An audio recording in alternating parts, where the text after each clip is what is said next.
আচ্ছা দেখো, গত ক্লাসে আমরা জটিল মাত্রিক টাইট্রেশনের বিভিন্ন যে কনসেপ্টগুলো ছিল এবং কোশ্চেনগুলো ছিল ওগুলো নিয়ে আলোচনা করেছিলাম। তাহলে ওগুলো থেকে প্রায় সবগুলো আমাদের দেখা হয়ে গেছিল। আমি কোশ্চেনের লিস্ট একটু তোমাদেরকে দেখাচ্ছি। আজকের ক্লাসটা অনেক গুরুত্বপূর্ণ, লিগ্যান্ড নিয়েও কথা বলবো। তোমার লিগ্যান্ড বলতে, হ্যাঁ, লিগ্যান্ডের শ্রেণীবিভাগ, এটা তোমার সন্নিবেশেও কাজে লাগবে। এই লিগ্যান্ড থেকে প্রচুর কোশ্চেন আসে প্রতি বছর, সন্নিবেশ এবং বিশ্লেষণীয় দুইটাই। এই জন্য এই কনসেপ্ট একবার যেখান থেকেই পড়ো ভালো করে পড়ে ফেলবা, যেটা তোমার সন্নিবেশেও কাজে লাগবে, বিশ্লেষণীয় রসায়নও অনেক কাজে লাগবে। তাহলে প্রথমেই দেখো, অ্যাসিড ক্ষার নির্দেশকের তত্ত্ব আলোচনা করো অথবা অ্যাসিড ক্ষার নির্দেশকের বর্ণ পরিবর্তনের কৌশল আলোচনা করো। এই কোশ্চেনটা আগে একটু আলোচনা করবো, যে তাহলে এতদিন আমরা ইডিটিএ তারপর অন্যান্য জিনিস আমরা পড়েছি। আচ্ছা, অ্যাসিড ক্ষার নির্দেশকের বর্ণ পরিবর্তন, নির্দেশকের তত্ত্ব এবং বর্ণ পরিবর্তন কৌশল, মানে এই নির্দেশকটা কিভাবে কাজ করে এবং এদের কালারগুলো যে কিভাবে চেঞ্জ হয়, এই জিনিসগুলো আর কি আমাদের আলোচনা করতে হবে। তাহলে অ্যাসিড ক্ষার নির্দেশক হলো এমন এক বিশেষ ধরনের যৌগ যা দ্রবণে পিএইচ পরিবর্তনের সাথে সাথে নিজস্ব বর্ণ পরিবর্তন করে। তাহলে অ্যাসিড ক্ষার নির্দেশক আমরা জানি, আমরা সবাই বিভিন্ন নির্দেশকের নাম শুনেছি অলরেডি, যেমন ফেনফথেলিন অনেক জনপ্রিয় একটা নির্দেশক, তারপর মিথাইল অরেঞ্জ, মিথাইল রেড। তারপর কিছু কিছু যৌগ আছে তারা নিজেরাই বর্ণ পরিবর্তন করে নিজের নির্দেশকের কাজ করে। আচ্ছা, তাহলে অ্যাসিড ক্ষার নির্দেশক কারা? যারা দ্রবণে পিএইচ এর পরিবর্তনের সাথে সাথে নিজের কালারটা চেঞ্জ করে ফেলবে। সাধারণত এগুলো দুর্বল অ্যাসিড বা দুর্বল ক্ষারের মতো আচরণ করে এবং দ্রবণে পরিবেশের উপর নির্ভর করে দুটি পৃথক রং প্রদর্শন করে। মানে এটা প্রায় তোমার দুর্বল অ্যাসিড বা দুর্বল ক্ষারের মতো এরা কিছুটা আচরণ করে এবং পিএইচটা চেঞ্জ করে এরা এদের নিজেদের রংটা পরিবর্তন করে এবং দ্রবণের পরিবেশের উপর নির্ভর করে দুটি পৃথক রং প্রদর্শন করে আর কি। তাহলে দেখা যায় আগে একটা কালার ছিল এবং ওইটা পিএইচটা চেঞ্জ করে বা কালারটা চেঞ্জ হয়, তারা অন্য একটা রঙে কনভার্ট হয়ে যায়। ঠিক আছে, আমরা সবাই টাইট্রেশন করেছি, আমরা দেখেছি যে বিভিন্ন ধরনের ফেনফথিলিন নিয়ে করলে যে তোমার গোলাপি বর্ণ হয় এবং বিভিন্ন ধরনের আমরা টাইট্রেশনে বিভিন্ন ধরনের কালার আমরা দেখে থাকি সচরাচর। আচ্ছা, এখন দেখি মূলনীতিটা কি, আসলে বেসিক জিনিসটা কি। তাহলে একটি নির্দেশককে সাধারণভাবে H L N, L N না সরি, এটা হলো আইএন, এইচ আইএন দ্বারা প্রকাশ করা হয়। আইএন দ্বারা ইন্ডিকেটর বোঝাচ্ছে আর এইচ দ্বারা আমরা হাইড্রোজেন বোঝাচ্ছি। আচ্ছা, তাহলে এটি পানিতে দ্রবীত হয়ে আংশিক আয়নিত হয়। ঠিক আছে, তাহলে এখানে আমরা একটা প্রোটন নিলাম, কারণ প্রোটন নিলে আমাদের আয়নিত করতে এখানে সুবিধা হবে, ইন্ডিকেটরের সাথে এরকম প্রোটন থাকে। তাহলে এইচ আই এন মানে ইন্ডিকেটর প্লাস এইচ টু, মানে এটার সাথে এটা একটা আমরা সাধারণ সংকেত ধরে নিব যে এটা একটা নির্দেশকের সাধারণ সংকেত, এইচ আই এন, এটা মনে রাখবা। এর সাথে পানি যখন আমরা যোগ করব তখন এখানে দুইটা আয়ন আকারে হবে, তাহলে এইচ থ্রি ও প্লাস এবং ইন্ডিকেটরটা ঋণাত্মক আয়নে পরিণত হবে। এইচ থ্রি কীভাবে হলো? এখানে অলরেডি একটা প্রোটন ছিল আর এখানে অলরেডি দুইটা এইচ টু এর ভিতরে দুইটা হাইড্রোজেন আছে। তাহলে এই একটা হাইড্রোজেন আর এইটা, তাহলে টোটাল এখানে তোমার এইচ থ্রি হবে। এখানে এইটা হবে ধনাত্মক চার্জ এবং তোমার ইন্ডিকেটর যেটা থাকবে বা নির্দেশক যেটা থাকবে এইটা হবে তোমার ঋণাত্মক চার্জ। তাহলে এটা একটা বেসিক সূত্রের মতো। আমরা অলরেডি ইডিটি এর একটা সূত্র দেখছিলাম, তাহলে ওইরকম একটা, এটা হলো নির্দেশকের একটা সূত্র, মানে এটা পানির সাথে যুক্ত হয় এরকম দুইটা দ্রবণে আয়নিত হয়ে যায়, একটা পজিটিভ প্রান্ত একটা নেগেটিভ প্রান্ত। ইন্ডিকেটরটা মূলত নেগেটিভ, মানে আলাদা হয়ে নেগেটিভ চার্জ আকারে চলে আসে দ্রবণে। তাহলে অ্যাসিডীয় পরিবেশে তোমার কি হয়, যখন পিএইচ কম থাকে তখন ওইটাকে অ্যাসিডীয় পরিবেশ বলা হয়। দ্রবণে এইচ প্লাস আয়নের ঘনত্ব বেশি থাকায় নির্দেশকের আয়নীয় অংশ বা ইন্ডিকেটর মাইনাস পুনরায় এইচ আইএনে রূপান্তরিত হয়, ফলে দ্রবণের রং নির্দেশকের অম্লীয় রূপের বর্ণ ধারণ করে। আচ্ছা, তাহলে এখানে অ্যাসিডীয় পরিবেশে আমাদের কি থাকে? পিএইচটা কম থাকে, আমরা সবাই জানি। আর ক্ষারীয় পরিবেশে কি থাকে? তোমার পিএইচটা বেশি থাকে। এখন দেখো, যদি পিএইচটা কম থাকে তখন দ্রবণে এইচ প্লাস, এই যে তোমার প্রোটনের ঘনত্বটা তোমার বেশি হয়ে যায়। ঠিক আছে, তখন নির্দেশকের তোমার যে এই যে ঋণাত্মক অংশ বা আম, এখানে আয়নীয় না, এখানে আমরা লিখবো অ্যানায়নীয় অংশ বা অ্যানায়ন অংশ, আমরা বলবো অ্যানায়ন। এবার একটু কারেকশন করে নেবা, আয়নীয় বললেও ওটা অ্যানায়ন বললে ভালো হবে আর কি। এটা ক্যাটায়ন, এটা অ্যানায়ন। অ্যানায়ন অংশ বা ই আইএন মাইনাস পুনরায় এইচ আইএন এ রূপান্তরিত হয়, মানে এটা আবার তখন যে প্রোটনের সাথে যুক্ত হয়ে তোমার এইচ এইচ আইএন ইন্ডিকেটরে রূপান্তরিত হয়, ফলে দ্রবণের রং নির্দেশকের অম্লীয় রূপের বর্ণ ধারণ করে। তাহলে নির্দেশকটার অম্লীয় দ্রবণে যে কালার দিত সে তখন সেই কালার এই দ্রবণে ধারণ করবে, তখন ওইটা দেখে আমরা বুঝতে পারবো যে এটা আসলে অ্যাসিডিও বা এটার পরিবেশটা কীরকম ছিল এটা আমরা সহজে বুঝতে পারবো। তাহলে ক্ষারের ক্ষেত্রে উল্টো হবে, দেখো এখানে পিএইচটা বেশি থাকে, তাহলে ক্ষারীয় দ্রবণে H+ আয়নের ঘনত্ব এখানে বেশি ছিল, এখানে হবে H+ আয়নের ঘনত্ব কম। এগুলো এরকম হাইলাইট করে পড়বা যে দুইটার সাথে আসলে পার্থক্যটা কি। থাকায় H আয়ন ইন্ডিকেটর অধিক পরিমাণে আয়নিত হয়, ঠিক আছে। আচ্ছা, তাহলে এখন এইটা ছিল যে এইটা পুনরায় রূপান্তরিত হয়ে আবার হাইড্রোজেনের সাথে যুক্ত হয়, আবার এইচ ইন্ডিকেটর তৈরি করছিল, কিন্তু এখানে আবার কি হবে, এইটা তোমার এই যে এখানে আর তৈরি হবে না, এইটা আবার আয়নিত হবে, এরকম এইটা আয়নিত হয়ে এই দুইটা তৈরি করবে। আয়নিত হয়ে অধিক পরিমাণে আয়নিত হয়ে তোমার আইএন মাইনাস আকারে উপস্থিত থাকে। তাহলে এটার উল্টা প্রসেস, এইটা তোমার আইএনটা হাইড্রোজেনের সাথে যোগ হয়ে তোমার তোমার এইচ আইএন হয়, কিন্তু এইটাই কি হয়, এইটাই এইচ আইএন তোমার মানে পানির সাথে মিশে বা হয় তোমার আইএন মাইনাস আকারে হয়। এই দুইটা দুই রকম উল্টা একটা একটার ফলে দ্রবণের রং নির্দেশকের ক্ষারীয় রূপের বর্ণ ধারণ করে। তখন এই দ্রবণটা যে ক্ষারীয় নির্দেশকটা ক্ষারীয় পরিবেশে যেরকম রং দিত সেই রকম রং সে দিবে। তাহলে এই সহজে আমরা মূলনীতিটা পড়তে পারি। এখানে একটা আমরা সূত্রের মতো একটা বিক্রি ইউজ করব এবং সাথে অ্যাসিডিক পরিবেশে কি হবে, ক্ষারীয় পরিবেশে কি হবে, এইভাবে আমরা সংক্ষেপে এভাবে পয়েন্ট আকারে দিলেই খুব সুন্দর হবে। বইতে জানি না কিভাবে লেখছে, অনেক এলোমেল হয়তো, তোমরা এখান থেকে খুব সুন্দরভাবে নোট করে পড়ে ফেলবা জিনিসটা। আচ্ছা, তারপর দেখো নির্দেশকের এখন আমাদের কিছু উদাহরণ দিতে হবে, যে বাস্তব উদাহরণ। এতক্ষণ আমরা তো একটা বেসিক সূত্র বা স্ট্রাকচার দিয়ে পড়েছি, এখন আমরা একটা সূত্র অ্যাপ্লাই করবো এখানে। তাহলে দেখো আমরা ফেনফথিলিন সবাই পরিচিত বা আমরা সবাই চিনি, একটা জনপ্রিয় তোমার একটা ইন্ডিকেটর। তাহলে ফেনফথিলিন নির্দেশক দেখি। ফেনফথিলিনের একটি দুর্বল অ্যাসিডীয় নির্দেশক, মানে দুর্বল অ্যাসিডীয় নির্দেশক মানে এটা দুর্বল অ্যাসিড টাইপের, যা নিম্নলিখিত বিক্রিয়ার মাধ্যমে আয়নিত হয়। তাহলে এখানে এই যে পিএইচ দ্বারা মূলত ফেনফথিলিন বোঝাচ্ছে, এটা মনে রাখবা, ঠিক আছে। আচ্ছা, তাহলে তাহলে ফেনফথিলিন দেখো যখন এই যে প্রোটনের সহযোগে, তাহলে পিএইচ তখন এইটা যখন তোমার দ্রবণে আয়নিত হবে তখন ফেনফথিলিনটা পুরো আলাদা হয়ে যাবে এবং H+ প্রোটনটা তখন দ্রবণে চলে আসবে, ঠিক আছে। তাহলে প্রথমে এটা এরকম থাকে, যখন আয়নিত হয় তখন তারা H+ এবং এই যে ফেনফথিলিন অংশটা এটা আলাদা হয়ে যায়। তাহলে এটা আবার যখন এই যে অ্যাসিড এবং ক্ষার যখন হয় তখন এরা বিভিন্ন কালার পরিবর্তন করে, এটা বোঝা যায়। তাহলে ক্ষারীয় দ্রবণে এটা তোমার গোলাপি রং ধারণ করে, আর অ্যাসিডীয় দ্রবণে এটা তোমার বর্ণহীন রং ধারণ করে। তাহলে সংক্ষেপে আমাদের কালারটা মনে রাখতে হবে। অ্যাসিডীয় বা নিরপেক্ষ দ্রবণে এটা হলো কালারলেস, মানে একদম পানির মতো দেখা যায়, আর ক্ষারীয় দ্রবণে এটা তোমার গোলাপি রং দেখা যায়, ঠিক আছে। এটা আমরা অনেক টাইট্রেশন করেছি, তোমরা হয়তো করেছো ল্যাবরেটরিতে, যে ফেনফথিলিন নিয়ে অনেক টাইট্রেশন দেখবা যে গোলাপি কালার হয়েছে, এরকম অনেক টাইট্রেশন আমরা দেখেছি সরাসরি। আচ্ছা, তাহলে এটা একদম বেসিক লেভেলের টাইট্রেশন। তাহলে টাইট্রেশনের সময় যখন দ্রবণ ক্ষারীয় হয়ে যায় তখন ফেনফথিলিনের বর্ণ গোলাপি বর্ণ ধারণ করে, যা সমাপ্তি বিন্দু নির্দেশ করে। এবং যখন আমরা গোলাপি কালারটা দেখব, এটা যেহেতু একটা দুর্বল অ্যাসিডীয় টাইপ নির্দেশক, তাহলে এটা আমরা ক্ষারীয় পরিবেশটাকে ডিটেক্ট করার জন্য এই মানে ইন্ডিকেটরগুলো ব্যবহার করা হয়। তাহলে যখন দ্রবণটা পুরোপুরি ক্ষারীয় হয়ে যাবে তখন এই ফেনফথিলিনটা কি করবে, সে তার নিজের বর্ণ পরিবর্তন করে সে বর্ণহীন থেকে তোমার সমাপ্তি বিন্দু তে যখন পৌঁছাবে তখন সে গোলাপি বর্ণ বা পিঙ্ক কালার, আমরা বলতে পারি পিঙ্ক কালার ধারণ করবে। এভাবে আমরা এই যে ইন্ডিকেটরগুলোর সাহায্যে কোনো দ্রবণ অ্যাসিডীয় নাকি ক্ষারীয় এটা আমরা খুব সহজেই বের করে ফেলতে পারবো।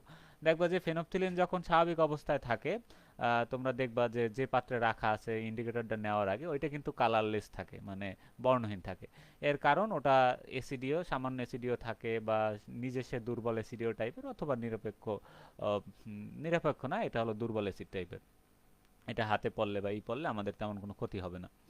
আচ্ছা, কিন্তু এটা যখন আমরা টাইট্রেশন করতে করতে করতে করতে যখন এক পর্যায়ে চলে যাব, যখন দ্রবণটা পুরোপুরি ক্ষারীয় হয়ে যাবে তখন এটার কালারটা চেঞ্জ করে সে গোলাপি বর্ণ ধারণ করবে। তাহলে এই হলো একটা উদাহরণ ফেনফথিলিন। যে কোনো একটা এইটাই বিস্তারিত লেখলে তোমার অনেক বড় হয়ে যাবে, এখানে যা সংক্ষেপে মেইন পয়েন্টটুকু আমি এখানে উপস্থাপন করার চেষ্টা করছি তোমাদের সহজে বোঝার জন্য।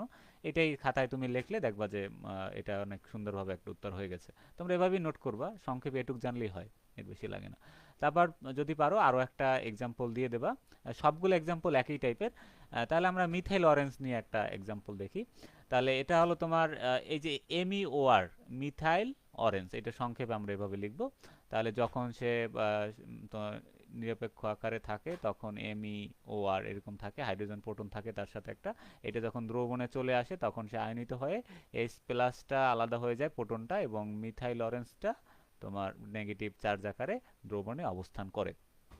আচ্ছা, তখন অ্যাসিডীয় দ্রবণ হইলে তার কালারটা চেঞ্জ করে, সে লাল কালার হয়ে যাবে। আর ক্ষারীয় দ্রবণ হইলে তার তোমার কালারটা তোমার হলুদ হয়ে যাবে। ঠিক আছে, যখন অ্যাসিডের উপস্থিতি বেশি থাকে তখন এটি HMeOR মানে প্রোটনিক মিথাইল অরেঞ্জ, ঠিক আছে, মানে প্রোটনের সাথে যুক্ত মিথাইল অরেঞ্জ আকারে থাকে, যা লাল রঙের হয়। ঠিক আছে, আচ্ছা তাহলে এই জিনিসটা মূলত লাল রঙের হয় যখন সে তোমার অ্যাসিডের উপস্থিতিতে থাকে। ঠিক আছে, আচ্ছা। আর কিন্তু ক্ষারীয় পরিবেশে H+ আয়ন কমে গেলে এটি এই যে ঋণাত্মক এরকম এরকম তোমার মিথাইল অরেঞ্জ মানে ঋণাত্মক বা অ্যানায়নে আকারে তোমার পরিবর্তন হয়, এবং তখন তার রংটা হলুদ হয়ে যায়। তাহলে আমরা বুঝলাম যে অ্যাসিডীয় পরিবেশের কালারটা যখন প্রোটনের সাথে যুক্ত থাকে তখন এর কালারটা লাল, এবং যখন সে ক্ষারীয় পরিবেশে চলে যায়, যখন এরকম আয়ন আকারে থাকে তখন তার কালারটা হয়ে যায় হলুদ। তখন এখান থেকে এইটা আয়নিত হয়ে এইটা H+ আলাদা হয়ে যায়, তখন এইটা মাইনাস, এবং তখন এর কালারটা হলুদ হয়ে যায়। তাহলে এই দুইটা এক্সাম্পল আমরা দিলেই এই কোশ্চেনটা খুব সুন্দরভাবে আমাদের অ্যান্সার হয়ে যাবে।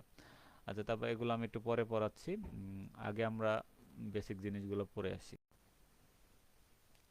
তাহলে এটা আমাদের হয়ে গেল। আচ্ছা, এখন পরবর্তী কোশ্চেনটা আমি এখানে অ্যাড করেছিলাম, আসলে এটা 7 কলেজ যারা আছে তাদের জন্য ইম্পর্টেন্ট, তোমাদের ন্যাশনাল এখন পর্যন্ত আসে না, এই জন্য এটা আমাদের দরকার নেই, এটা আমরা স্কিপ করলাম আপাতত। আচ্ছা, আমাদের জন্য যেটা এখানে গুরুত্বপূর্ণ, জারণ বিজারণ অনুমাপন কি এবং এই অনুমাপনের মূলনীতি, খুবই গুরুত্বপূর্ণ কোশ্চেন। জারণ বিজারণ মূলনীতিতে আমরা চলে যাই একটু। তাহলে সংক্ষেপে এভাবে বোঝার ট্রাই করবা জিনিসটা, খাতায় মেইন পয়েন্টটুকু খাতায় উঠাই রাখবা। আমি যেরকম এখানে কিছু ছক আছে, ছকগুলো দেখলে হয় কি, আমি ম্যাক্সিমাম ক্ষেত্রে তোমাদের ছকগুলো দিলে হয় কি, ছকগুলো দিলে তিনটে জিনিস একসাথে কম্পেয়ার করে পড়লে জিনিসটা আর কি ভালো মনে থাকে। ঠিক আছে, এই জন্য দেখবা যে বেশ কিছু টপিক্সেই তোমাদের আমি কিছু ছক দিয়েছি, ছকগুলো তোমরা ভালোভাবে টপিক্সটা পড়ার পর একটু ছকগুলো মানে ছকটা একটু ভালোভাবে দেখবা। ঠিক আছে, দেখলে তোমার এই তিনটা জিনিস, এখানে আমি তিনটা জিনিস পড়াবো, প্রত্যক্ষ, বিপরীত এবং প্রতিস্থাপনীয়, মানে ইডিটিএ টাইট্রেশনের শ্রেণীবিভাগ, এগুলা এই 3 প্রকার আমরা দিলেই হবে, আরও আছে, 3টা দিলেই হয়, আর বেশি লাগে না। আচ্ছা, তাহলে এগুলা এখন যদি আমরা পাশাপাশি পড়ি তখন আমাদের জিনিসগুলো ভালো ক্যাপচার হবে আমাদের ব্রেনে, এবং খুব সহজে বুঝতে পারবো যে কোনটার সাথে কোনটা পার্থক্য কতটুকু। আচ্ছা, এটা আমি দেখাবো, আগে আমরা জারণ বিজারণ মূলনীতিটা দেখি।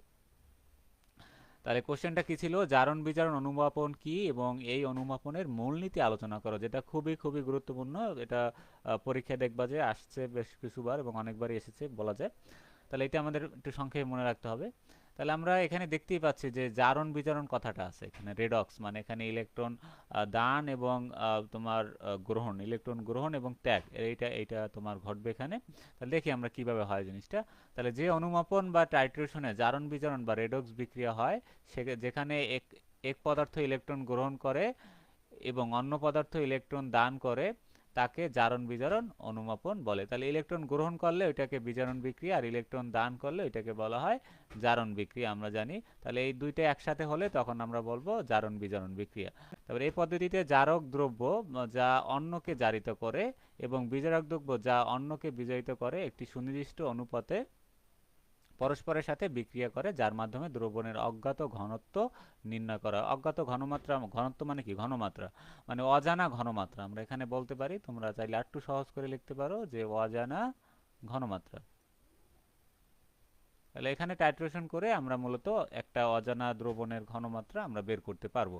তাহলে এরা বিজারক দ্রব্য, জারক দ্রব্য, এরা কি করবে, একে অপরকে, জারক যেটা সে অন্যকে জারিত করবে, বিজারক যেটা সে অন্যকে বিজারিত করবে। তাহলে করার ফলে এটা একটা নির্দিষ্ট অনুপাতে হবে, যে কে কতটুকু হবে সেইটা আমরা মানে বের করতে পারবো। প্লাস এইটা দেখে আমরা একটা দ্রবণের ঘনমাত্রা বের করতে পারবো। এই হলো এখানের মূল। আচ্ছা, এখন আমরা একটু মূলনীতিটা দেখি। এখানে জারণ বিজারণ বিক্রিয়া সংঘটিত হয়, এটা তো আমরা দেখলাম, এই 1 নম্বর পরে পয়েন্ট। তাহলে তোমরা চাইলে এগুলো পয়েন্ট আকারেও দিতে পারো, অথবা বিস্তারিত যে সরাসরি প্যারা আকারেও দিতে পারো। আমার মতে পয়েন্ট আকারে দিলে প্রশ্নটার উপস্থাপনা সুন্দর হয়। এগুলো 1 2 3 দিয়ে তুমি দিতে পারো। তাহলে এই টাইট্রেশনে একটি জারক দ্রবণের নির্দিষ্ট ঘনমাত্রার দ্রবণের সাথে অজ্ঞাত ঘনমাত্রার বিজারক দ্রবণের বিক্রিয়া করানো হয়, অথবা বিপরীতটি ঘটে। ঠিক আছে, বিপরীতটি ঘটে বলতে হয় জারক দ্রবণের সাথে অজ্ঞাত ঘনমাত্রার বিজারক দ্রবণ। জারক দ্রবণ ধরো এইটার আমাদের জানা আছে, মানে এটা কত মোলার বা এটা ঘনমাত্রা কতটুকু এটা আমাদের জানা আছে, এটার সাথে একটা অজানা ঘনমাত্রার বিজারক আমাদের বিক্রিয়া করাতে হবে, মানে টাইট্রেশন করতে হবে। একজনকে নিতে হবে, তারপর ধরো পিপেটে নিতে হবে, তারপর নিয়ে ওইটা টাইট্রেশন করতে হবে। আর অথবা উল্টো আমরা করতে পারি যে বিজারক দ্রবণ নির্দিষ্ট মাত্রায় নিয়ে অজানা জারক দ্রবণের সাথে আমরা বিক্রিয়া করাতে পারি। এই তাহলে সাধারণত নির্দেশক হিসেবে এমন পদার্থ ব্যবহার করা হয় যা সমাপ্তি বিন্দুতে বর্ণ পরিবর্তন করে, তবে কিছু ক্ষেত্রে পটাশিয়াম পারম্যাঙ্গানেট নির্দেশক ছাড়াই এটি করা সম্ভব, কারণ এটি নিজেই একটি দৃশ্যমান রং পরিবর্তন করে। তাহলে আমরা সবাই পটাশিয়াম পারম্যাঙ্গানেটের সাথে পরিচিত, এটাকে আমরা পটাশ বলে চিনি। ফার্মেসিতে গেলে দেখবা, তুমি বললেই হবে পটাশ, এটা একটা বেগুনি কালারের। হ্যাঁ, তাহলে দেখো এটা এটা নিজেরই একটা কালার আছে যেহেতু, তাহলে এটা এই দ্রবণে যখন তুমি টাইট্রেশন করবা তখন দেখবা যে এখানে আর আলাদাভাবে কোনো নির্দেশক নেওয়া হয় না, কারণ এটাই তোমার বর্ণটা পরিবর্তন করে সে মানে এন্ড পয়েন্ট বা সমাপ্তি বিন্দুটা মানে দিতে পারে। ঠিক আছে, তখন ওটা থেকেই আমরা বুঝতে পারি যে আসলে এখানে মানে এন্ড পয়েন্ট বা সমাপ্তি বিন্দুটা হয়েছে। তারপর ওখান থেকে পার্ট নিয়ে আমরা ঘনমাত্রার সূত্র দিয়ে খুব সহজেই আমরা টাইট্রেশনের পার্টগুলো নিয়ে অজানা ঘনমাত্রাটা বের করে ফেলতে পারি। ঠিক আছে, তাহলে এটাই মূলত টাইট্রেশন, যে একটা জানা ঘনমাত্রার দ্রবণের সাথে একটা অজানা ঘনমাত্রার দ্রবণের বিক্রিয়ার ফলে আর অজানা দ্রবণের ঘনমাত্রা নির্ণয় করার পদ্ধতিকেই আমরা বলবো টাইট্রেশন। এগুলো ভাইবে খুব ধরে কিন্তু, এই যে টাইট্রেশন, তারপর বেসিক জিনিসটা কিন্তু খুব জিজ্ঞেস করে তোমাদের। আচ্ছা, তার প্রক্রিয়াটা কিভাবে হয়, এখন এগুলো ধাপ, মানে কিভাবে আমরা জিনিসটা করব। টাইট্রেশন করতে হবে এমন দ্রবণ একটি কনিক্যাল ফ্লাক্সে নিতে হবে। যদি প্রয়োজন হয় কয়েক ফোঁটা উপযুক্ত নির্দেশক। যদি পটাশিয়াম পারম্যানেন্ট থাকে তাহলে আর নির্দেশক দরকার নেই। যদি এটা না থাকে সেক্ষেত্রে আমাদেরকে তোমার কয়েক ফোঁটা তোমার ইন্ডিকেটর নিয়ে নিতে হবে। তারপর বুরেটে জারক বিজারক দ্রবণ রাখা হয়। এখন জারক হতে পারে, বিজারক হতে পারে, এটা অথবা দিয়ে লিখতে পারো, জারক অথবা বিজারক। আচ্ছা, বুরেট থেকে ধীরে ধীরে টাইটান ফ্লাক্সের ভিতরে এরকম একটা তোমার কনিক্যাল ফ্লাক্স থাকে, আর আমাদের এখানে একটা বুরেট থাকবে। আচ্ছা, তারপর এখান থেকে বুরেটটাকে আমাদের ফিল আপ করতে হবে। তারপর এখানে তোমার যে দ্রবণটা থাকবে, দ্রবণটাকে ফোটায় ফোটায় ফোটায় ফোটায় টাইট্রেশন করতে হবে, এটা নাড়াতে হবে এক ফোঁটা পরার পরপরই। এটা মেশিন দিয়েও করা যায়, ম্যাগনেটিক মেশিন আছে এটার টাইট্রেশন করার।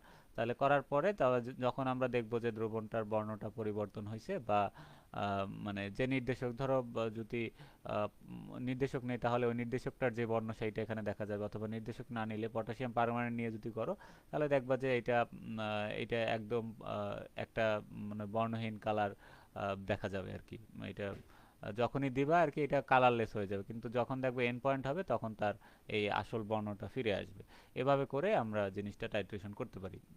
আচ্ছা, তাহলে বুরের থেকে ধীরে ধীরে টাইট্রান ফ্লাক্স যোগ করা হয়। এগুলা জাস্ট তুমি টাইট্রেশনের প্রসিডিউরগুলো যে কিভাবে করি, প্রথমে একটা ফ্লাক্স নিতে হয়, টাইট্রান নিতে হয় মানে যেটার আমরা টাইট্রেশন করব, তারপর উপযুক্ত নির্দেশক যদি লাগে যোগ করতে হয়, না হলে যোগ করার দরকার নেই। তারপর জারক পদার্থ বা বিজারক পদার্থ এখানে রাখা হবে, তারপর এখানে ফ্লাক্সের ভিতরে যোগ করতে হবে। বিক্রিয়া চলাকালীন দ্রবণের তড়িৎ বিভব বা ইলেকট্রোড পটেনশিয়াল পরিবর্তন হতে হবে। এটা আবার একটা যন্ত্র আছে, যন্ত্র দিয়ে চাইলে মাপা যায়। তারপর সমাপ্তি বিন্দুতে পৌঁছালে দ্রবণের বিভব দ্রুত পরিবর্তন হয় এবং নির্দেশকের সাহায্যে টাইট্যান্টের নিজস্ব রঙের মাধ্যমে সমাপ্তি বিন্দু নির্ধারণ করা হয়। তারপর আমরা সমাপ্তি বিন্দু থেকে ওইটার পার্ট নিয়ে, এখানে কত পার্টে গিয়ে ওইটার তোমার সমাপ্তি বিন্দু আসছে, পার্ট নিয়ে আর একটা চাইলে অ্যাড করতে পারো, পার্ট নিয়ে আমরা অজানা দ্রবণের ঘনমাত্রা বের করতে পারি। এটাই হলো জারণ বিজারণ টাইট্রেশনের মূলনীতি। ঠিক আছে, খুব সহজভাবে এখানে দেওয়া আছে, আশা করি তোমাদের বই থেকে আর জটিলভাবে পড়তে হবে না, এখান থেকে খুব সহজে দেখলেই হয়ে যাবে। ঠিক আছে, এগুলো যদি তুমি লিখে আসতে পারো এরপর আর কিছু দরকার নেই। ঠিক আছে, আচ্ছা। হ্যাঁ, ওই যে বইয়ে হচ্ছে ম্যাথমেটিক্যাল টার্মস ওটাকে অ্যাড করতে আমি বইয়েরটাই পড়ে ফেলছিলাম। আচ্ছা, ম্যাথমেটিক্যাল টাইম কি দেওয়া আছে, সূত্র দেওয়া আছে নাকি কোনো? ম্যাথই করে দেওয়া আছে ওই এটা একটা এইটার সাথে জানো শামস থেকে পড়ছি। আচ্ছা, ম্যাথটা এখানে মানে শুধু মূলনীতি আসলে জরুরি না, কিন্তু যদি তোমরা দিতে পারো তাহলে তো ভালো। ঠিক আছে, না, ম্যাথ। আমি আগে ওইটাই পড়ে রাখছি, পড়া আছে আমার একটু আ- দেখি হয়ে আচ্ছা, তাহলে ঠিক আছে, তাহলে তুমি চাইলে ম্যাথটা এখানে জরুরি না, এখানে মূলনীতি বলতে মূলত তোমার ওই যে জারণ বিজারণটা কিভাবে হয় এবং এর ধাপগুলো আর কি বোঝায়। ম্যাথ দিতে পারলে দিতে পারো, সমস্যা নেই। আচ্ছা, তারপর এখানে কিছু উপসংহার বলবা যে জারক বিজারক অনুমাপন এক প্রকার টাইট্রেশন পদ্ধতি যেখানে ইলেকট্রন স্থানান্তরের মাধ্যমে জারক বিজারকের মধ্যে বিক্রিয়া ঘটে। এটি রাসায়নিক বিশ্লেষণে বিশেষভাবে গুরুত্বপূর্ণ, বিশেষ করে ধাতু অক্সিডাইজিং রিডিউসিং পদার্থ পরিমাপ নির্ধারণ করতে ব্যবহার হয়। তাহলে এইটাই মূলনীতি আসলে, এই যে আমরা এভাবে লিখলেই হয়ে যাচ্ছে। আচ্ছা, তারপর আমরা দেখি এখানে এগুলো হলো কিছু আমি অ্যাড করেছিলাম। আচ্ছা, এখন গতদিন যে আমি তোমাদের যে বলছিলাম যে এখানে জারণ বিজারণ, আচ্ছা এটা আমাদের হয়ে গেছে। জারণ বিজারণ অনুমাপন কি, অনুমান মূলনীতি। হুম। তারপর আমরা এখান থেকে কমপ্লেক্স মেটেরিয়াল, আচ্ছা এই শ্রেণী বিভাগটা এরকম আলাদাভাবে কোশ্চেন না আসলেও আসতে পারে, কিন্তু এর ভিতরে যে জিনিসগুলো আছে শ্রেণী বিভাগ, যেমন প্রত্যক্ষ টাইট্রেশন, পরোক্ষ টাইট্রেশন বা বিপরীত টাইট্রেশন, এই জিনিসগুলো আসলে টিকা হিসেবে আসে এবং আলাদা কোশ্চেন হিসেবে আসতে পারে। এই জন্য এই জিনিসগুলো সম্পর্কে আমাদের ধারণা রাখতে হবে, ঠিক আছে। তাহলে আমি একটু এই জিনিসগুলো দেখাই দিচ্ছি সংক্ষেপে, তারপর একটু চিলের যৌগ নিয়ে আলোচনা করব যেহেতু এটা বেশি গুরুত্বপূর্ণ আমাদের। তাহলে প্রত্যক্ষ টাইট্রেশন দেখো, প্রত্যক্ষ বা সরাসরি টাইট্রেশন এমন একটি জটিলোমেট্রিক বা জটিল মেট্রিক টাইট্রেশন বা বিশ্লেষণ পদ্ধতি যেখানে ধাতব আয়নের পরিমাণ নির্ণয়ের জন্য ইডিটিএ প্রমাণ দ্রবণ সরাসরি ব্যবহার করা হয়। আর এটি নির্দিষ্ট পিএইচ বজায় রেখে একটি ধাতু নির্দেশকের সাহায্যে সম্পন্ন করা হয়। ধাতু নির্দেশক মানে হলো মেটাল ইন্ডিকেটর আর কি। আচ্ছা, তারপর শর্ত হলো এখানে ধাতব আয়ন ও ইডিটি এর মধ্যে বিক্রিয়া দ্রুত হতে হবে এবং সমাপ্তি বিন্দু বা এন্ড পয়েন্ট নির্ধারণের জন্য ধাতু নির্দেশক ব্যবহার করতে হবে, ঠিক আছে। ধাতু নির্দেশক মানে মেটাল ইন্ডিকেটর ব্যবহার করতে হবে এন্ড পয়েন্ট নির্ধারণের জন্য। যেমন আমরা একটা উদাহরণ, এগুলো টিকে হিসেবে আসলে এখানে যেটুকু আছে এটুকু দিলে হবে। তার নির্দেশক ব্যবহার করতে হয় এখানে ফার্স্ট সালফোন ব্ল্যাক এফ, এটা একটা নির্দেশকের নাম। তারপর এখানে মাধ্যমটা হতে হবে অ্যামোনিয়া যুক্ত দ্রবণ। এই যদি আমরা কপারের টাইট্রেশনটা করতে চাই তখন এই জিনিসগুলো বিক্রিয়া হবে কপার আয়ন নির্দেশকের সাথে লাল বর্ণের জটিল যৌগ তৈরি করবে। তাহলে এটা নির্দেশকের সাথে একটা লাল বর্ণের একটা জটিল যৌগ তৈরি করে, মানে ওইটা লাল কালার হয়ে যাবে আর কি দ্রবণটা জটিল যৌগটা গঠন করার পরে। ও আচ্ছা, না না, হ্যাঁ ও আচ্ছা, জটিল যৌগ লাল, ঠিক আছে। তারপর টাইট্রেশন করার পরে এই যে লাল পার্পল থেকে গাঢ় সবুজ হয়ে গেলে টাইট্রেশনটা শেষ। আচ্ছা, যখন এন্ড পয়েন্টে আসবে তখন আর কি এটা সবুজ কালার হয়ে যাবে, ঠিক আছে। সবুজ কালার হলে টাইট্রেশনটা শেষ হবে। তাহলে 25 মিলিলিটার কপার আয়নে 5 মিলি গাঢ় অ্যামোনিয়া 1 ফোঁটা নির্দেশক যোগ করা হয় এবং 0.01 মোলার ইডিটিএ দ্রবণ দ্বারা টাইট্রেশন। তাহলে এইটা নিতে হবে তোমার বুরেটে, এইটা নিতে হবে তোমার বুরেটে নিতে হবে। আর এইটা নিতে হবে ধরো কনিক্যাল ফ্লাক্সে, কনিক্যাল ফ্লাক্স এটা নিয়ে বুরেট থেকে ইডিটিএ দিয়ে টাইট্রেশন করতে হবে। টাইট্রেশন করলে আমরা এই যে পার্পল থেকে যখন গাঢ় সবুজ হয়ে যাবে রংটা তখন আমরা টাইট্রেশনটা শেষ করব এবং তখন যেটা হবে ওইটি হবে তার সমাপ্তি বিন্দু। এভাবে আমরা সংক্ষেপে এই জিনিসগুলো মনে রাখবা, ঠিক আছে। আচ্ছা, এটা পার্থক্য দেখলে আরও তোমরা বুঝতে পারো সহজে। আচ্ছা, এখন বিপরীত বা পশ্চাৎমুখী টাইট্রেশন, এগুলো কিন্তু টিকা হিসেবে অনেকবার আসছে, দেখবা এটা কিন্তু খুবই গুরুত্বপূর্ণ। কিছু ক্ষেত্রে সরাসরি টাইট্রেশন করা সম্ভব হয় না, তখন বিপরীত টাইট্রেশন করা হয়।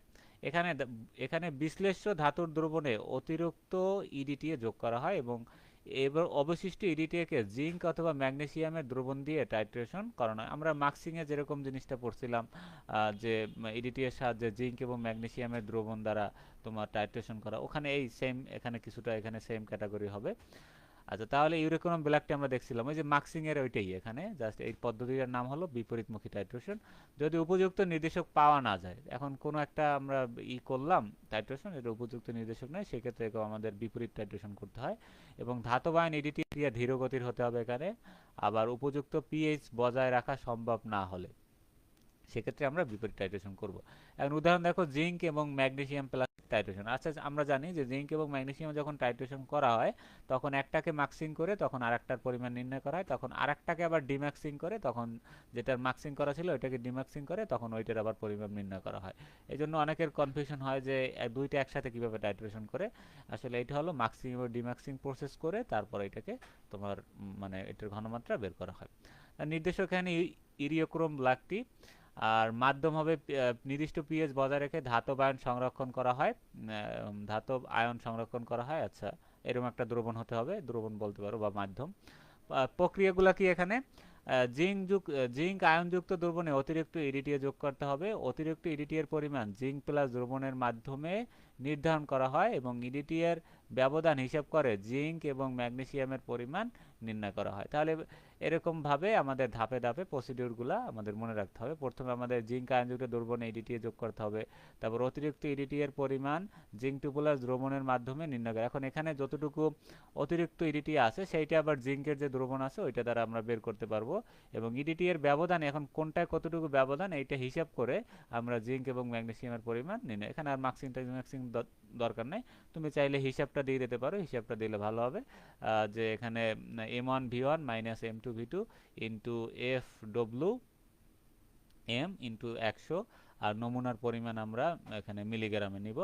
আচ্ছা, তাহলে এখানে m1v1 হলো ইডিটি এর ঘনমাত্রা এবং আয়তন, এই যে m1v1 ইডিটি এর ঘনমাত্রা আয়তন, আর m2v2 হলো জিঙ্ক বা ম্যাগনেসিয়াম দ্রবণের ঘনমাত্রা আয়তন। এটা প্রথমে প্রত্যেকটার আলাদা আলাদা বের করতে হবে জিঙ্ক, তারপর এরকম পার্থক্য করে আমরা খুব সহজে পরিমাণটা বের করতে পারি। আচ্ছা, তারপর এফডব্লিউ হলো ধাতব আয়নের আণবিক ভর। ঠিক আছে, ধাতব আয়নের যত আণবিক ভর হবে ওখানে যে ধাতুটা থাকবে, কপার থাকলে কপার বা জিঙ্ক ম্যাগনেসিয়াম যেটা থাকবে সেটার আমরা আণবিক ভরটা এখানে বসাবো। তাহলে এই সূত্রে বসালেই আমাদের যে তোমার ওইটার পরিমাণটা কতটুকু আছে বা এটা তোমার বের হয়ে যাবে। ঠিক আছে। আচ্ছা, তারপর প্রতিস্থাপনী অনুমাপন, এগুলো সংক্ষেপে দেখবা, এগুলো আসছে কয়েকটা আসছে দেখলাম, এবং টিকে হিসেবে আসলে যেন আমরা দিতে পারি, এই জন্য ধারণা রাখবো আর কি। এই অধ্যায়টা যেহেতু গুরুত্বপূর্ণ এই জন্য যতগুলা কোশ্চেন আছে মোটামুটি কিছুটা হলো ধারণা রাখার চেষ্টা করবা। তাহলে প্রতিস্থাপন অনুমাপন মানে এখানে তোমার ধাতবায়ন সরাসরি শক্তিশালী ইডিটিএ জটিল যৌগ গঠন করতে পারে না, তখন প্রতিস্থাপনী অনুমাপন পদ্ধতি। এখন অনেক ক্ষেত্রে আছে যে ধাতবায়নটা সরাসরি ইডিটি এর সাথে যুক্ত হতে পারে না, তখন সেক্ষেত্রে আমাদের একটা মেথড আছে, সেটার নাম হলো প্রতিস্থাপন পদ্ধতি। এটা করলে তখন টাইট্রেশনটা করা যায়। তাহলে বিশ্লেষণযোগ্য ধাতবায়নকে প্রথমে অন্য একটি ধাতবায়নের সাথে প্রতিস্থাপন। এখন প্রথমে একটা ধাতবায়ন দিয়ে আর একটা ধাতবায়নকে তোমার প্রতিস্থাপন করতে হবে, যেটা আমরা দেখছিলাম যে সন্নিবেশে দেখছিলাম যে বিভিন্ন প্রতিস্থাপন বিক্রিয়া, লিগ্যান্ড প্রতিস্থাপন বিক্রিয়া, এখানে এরকম হবে, একজনকে প্রতিস্থাপন করে আরেকজনকে প্রথমে নিয়ে আসতে হবে। তার প্রতিস্থাপিত ধাতবায়নকে ইডিটি এর মাধ্যমে টাইট্রেশন করা হবে। এখন যেটা আমরা নতুন করে নিয়ে আসছি প্রতিস্থাপিত ধাতবায়ন, তো ওইটার দ্বারা এখন আমাদের টাইট্রেশন করে ওইটার পরিমাণটা বের করতে হবে। এখন ক্যালসিয়াম নির্ণয়ে প্রতিস্থাপনীয় অনুমাপন। এখন ধাতবায়ন হলো ক্যালসিয়াম, আমরা নির্ণয় করব ক্যালসিয়াম, কিন্তু এখানে ক্যালসিয়াম সরাসরি ইডিটি এর সাথে তোমার জটিল যৌগ সরাসরি করতে পারে না, এই জন্য এখানে প্রতিস্থাপনকারী একটা আয়ন নিব আমরা এখানে ম্যাগনেসিয়াম, এবং নির্দেশক নিব ইরিওক্রোম ব্ল্যাকটি। তাহলে ক্যালসিয়াম আয়নকে ম্যাগনেসিয়াম ইডিটিএ জটিল দ্রবণের সাথে বিক্রিয়া করানো হয় এবং ক্যালসিয়াম ম্যাগনেসিয়াম প্রতিস্থাপন করে নিজেই। আচ্ছা আচ্ছা, ও আচ্ছা, এখানে একটু ভুল হয়েছে। আচ্ছা, এখানে মূলত তোমার ম্যাগনেসিয়ামকে প্রতিস্থাপন করে ক্যালসিয়াম, মানে ক্যালসিয়াম ম্যাগনেসিয়ামটা সরাসরি তোমার জটিল যৌগটা তৈরি করতে পারে না, এই জন্য এর সাথে আমাদেরকে তোমার প্রতিস্থাপনী একটা যৌগ নিয়ে আমাদেরকে কি করতে হবে, এটার সাথে দ্রবণটার সাথে বিক্রিয়া করাইতে হবে। তাহলে ম্যাগনেসিয়াম ইডিটিএ জটিল দ্রবণের সাথে, এটা আমরা দেখছিলাম সম্ভবত আগের ক্লাসে, কিছু কনসেপ্ট ছিল মার্কস স্কিমের সাথে।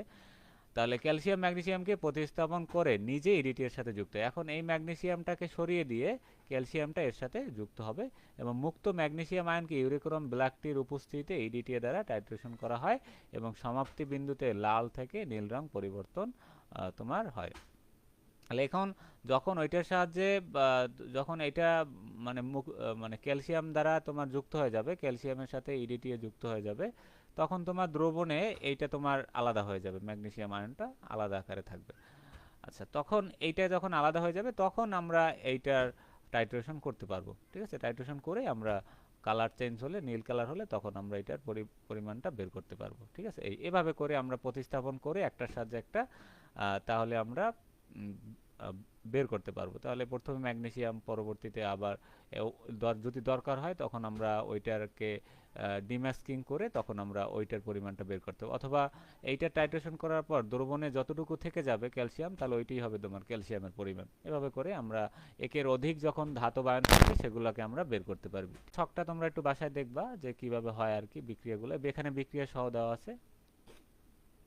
তাহলে তোমাদের তিনটার ভিতরে কনফিউশন যেগুলো ছিল এগুলো সব আশা করি ক্লিয়ার হয়েছে। অনেকের এই যে ধারাবাহিকভাবে পড়তে গেলে মনে থাকে না, এই জন্য আর কি এখানে ছকটা দিলে একবার তুমি ছকটা দেখলেই মোটামুটি যে বেসিক কনসেপ্টটা ক্লিয়ার হয়ে যাবে, এবং পরীক্ষায় আসলে তোমরা অ্যান্সার করে আসতে পারবে অ্যাটলিস্ট। ঠিক আছে, কোশ্চেন খালি রেখে আসতে হবে না। তাহলে যেহেতু আমরা টাইট্রেশন নিয়ে আলোচনা করতেছিলাম, তারপর শেষে আর একটা তোমার শীট অ্যাড করছি যেটা তোমার খুবই একটা গুরুত্বপূর্ণ, এবং এখানে আমাদের এই অধ্যায়ে যে কয় ধরনের টাইট্রেশন আছে সেই কয়টা টাইট্রেশনের সারমর্ম আছে এখানে। তাহলে যে কোনো টাইট্রেশন যদি পরীক্ষায় আসে, তুমি চাইলে এই এখান থেকে এখানে যে কনসেপ্টগুলো আছে এই কনসেপ্টগুলো থেকেই তুমি কি করতে পারবা, অ্যান্সার করে দিয়ে আসতে পারবা। এখানে বিক্রিয়া সহ প্রত্যেকটার সারমর্ম দেওয়া আছে। তাহলে জারণ বিজারণ টাইট্রেশন তো আমরা অলরেডি পড়লাম, এই জন্য এটা আর এখানে দেখালাম না, শর্ট করে ওটা ওখানেই পড়বা। শুধু এখান থেকে তুমি বিক্রিয়াটা নিবা, এই যে এখান থেকে তুমি বিক্রিয়াটা ওখানে চাইলে নিতে পারো, ঠিক আছে। বিক্রিয়াটা এমন না যে বিক্রিয়া তোমার ম্যান্ডেটরি, কিন্তু দিলে তোমার কোশ্চেনের মানটা একটু ভালো হবে, ঠিক আছে। কারো যদি কঠিন মনে হয় তোমরা চাইলে শুধু মূলনীতি যেভাবে আমি দেখাইছি ওভাবে দিতে পারো। আবার কেউ যদি পারো তোমরা চাইলে ওটার সাথে যদি তোমাদের বইতে কোনো হিসাব করে বের করে দেখানো থাকে ঘনমাত্রা, সেটা দিলেও আরও সুন্দর হবে, ঠিক আছে। কিন্তু মেইন হলো আমি যেটা দেখালাম একটু আগে, মূলনীতি ওটা, ঠিক আছে। যে কোনো তুমি তথ্য অ্যাড করতে পারো, যত অ্যাড করবা সেটা তোমার, সেটা দেখতে পরীক্ষায় সময়ের উপর ডিপেন্ড করে। সময় আগে মূলনীতি লিখে যদি সময় হাতে থাকে তখন তুমি এই জিনিসগুলো অ্যাড করবা, চাইলে বিক্রিয়াটা দিলে ভালো হবে।